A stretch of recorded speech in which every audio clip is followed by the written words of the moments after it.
Chloe, no last name, just the girl who owns 47 lip glosses, 3 chipped plates, one extremely dramatic houseplant named Kevin, who has already pre-ordered the film rights to tonight, and a recycling corner that has officially evolved into its own ecosystem complete with its own weather system, stands barefoot in her apartment at 7:12 p.m. on a Tuesday that smells like vanilla candle, warm cardboard, and the kind of golden hour anticipation that makes the air feel thick enough to taste, wearing an oversized off-the-shoulder sage green sweatshirt that has completely given up the fight to stay on either shoulder and the tiniest gray cotton shorts ever invented. They're basically a rumor with pockets and a death wish.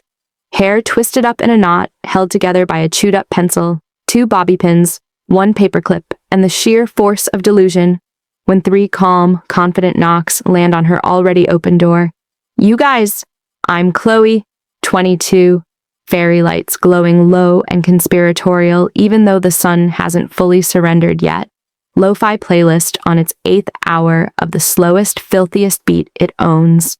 Sunset bleeding peach and rose and molten gold through every single window. Kevin the plant side-eyeing the chaos like he's already sold the exclusive interview to Vogue. And this is happening right now. 7:12 p.m. on a Tuesday that just looked at every domestic chore and said, 'Watch me make it sexy.'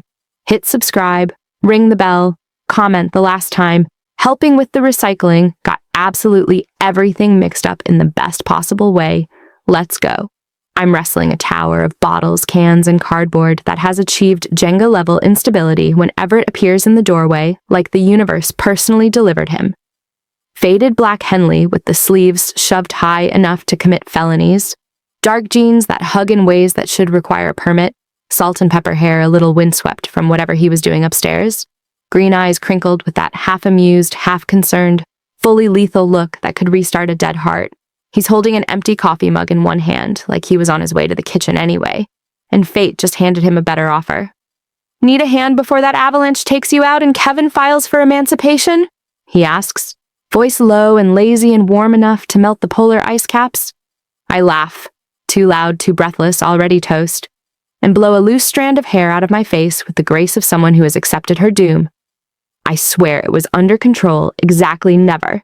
Come save me before the cardboard unionizes. He steps inside, kicks the door shut with his heel, and the apartment instantly shrinks to the size of one shared heartbeat. We end up on the floor in the corner by the bins, both of us on hands and knees, elbows and shoulders brushing, sorting like it's the most important archaeological dig of the century. Glass in one pile, cardboard flattened with satisfying crunches, plastic getting its own passive-aggressive pile, cans rolling everywhere like they're drunk. Conversation starts perfectly innocent for the first 7 minutes and 33 seconds. How I keep forgetting recycling day like it personally offends me. How he once accidentally recycled an entire pizza box with half a pepperoni still inside and the garbage guy left him a passive-aggressive note.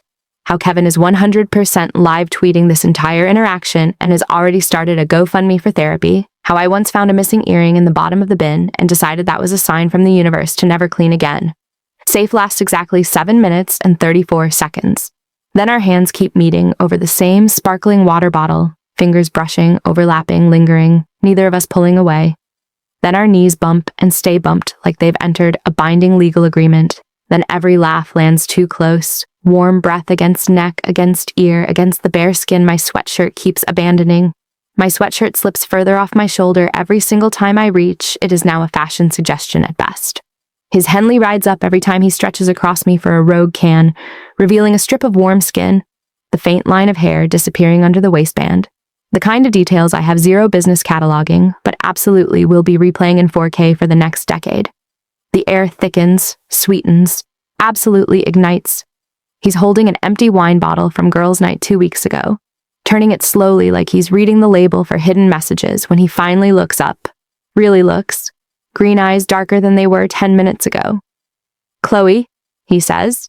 My name's slow and deliberate, like he's been tasting it on the back of his tongue for months.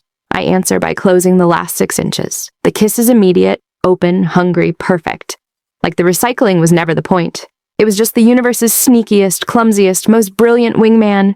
Bottles clink softly like they're applauding. Cardboard boxes become the world's comfiest, crinkliest backrest.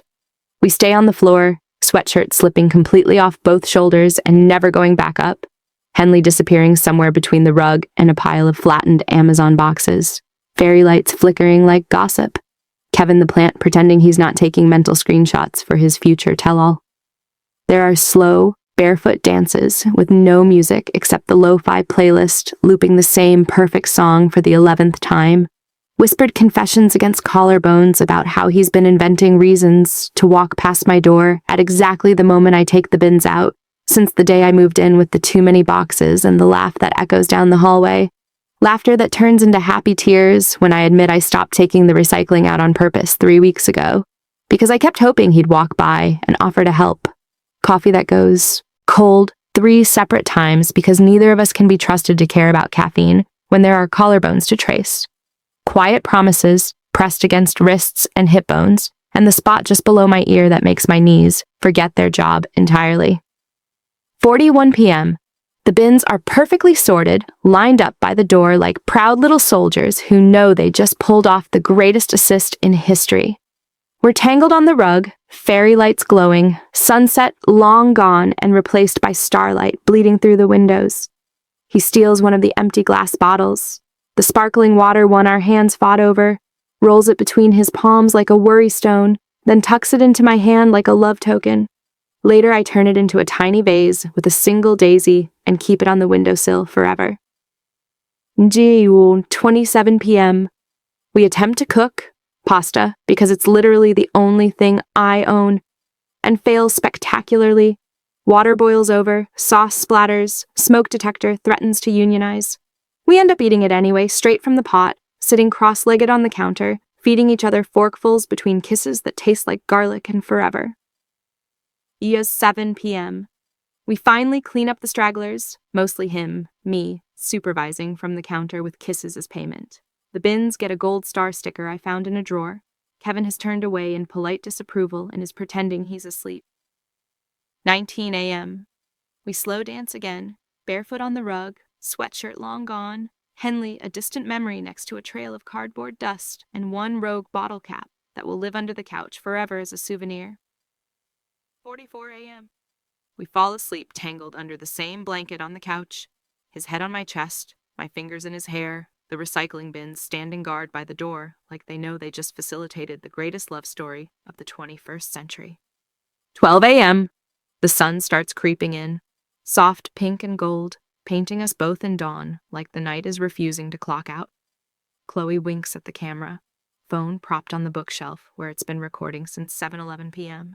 Battery clinging to 1%, red light finally dead, but the memory full, sweatshirt completely missing in action, the empty glass bottle warm in my hand like a trophy, fairy lights still glowing like they're proud of their part in this, sunrise spilling across both of us like the universe is taking a bow. And that's the full, longer, uncut, heart-exploding, recycling pile from hell, on the floor for hours, fairy light glowing. All evening into dawn, cardboard crunch applause, sweater that never stood a chance, gold star sticker on the bin story of how "let me help with the recycling" became the hottest, messiest, best, longest cleanup of my entire life. Some things aren't trash, they're just waiting for the right person to come sort them into forever, and maybe leave a few bottles behind as evidence. Like, subscribe, ring the bell, comment the last time a chore turned into the best plot. Twist you never saw coming. Chloe's dangerous desires just got perfectly, permanently recycled. And the bins were only the beginning.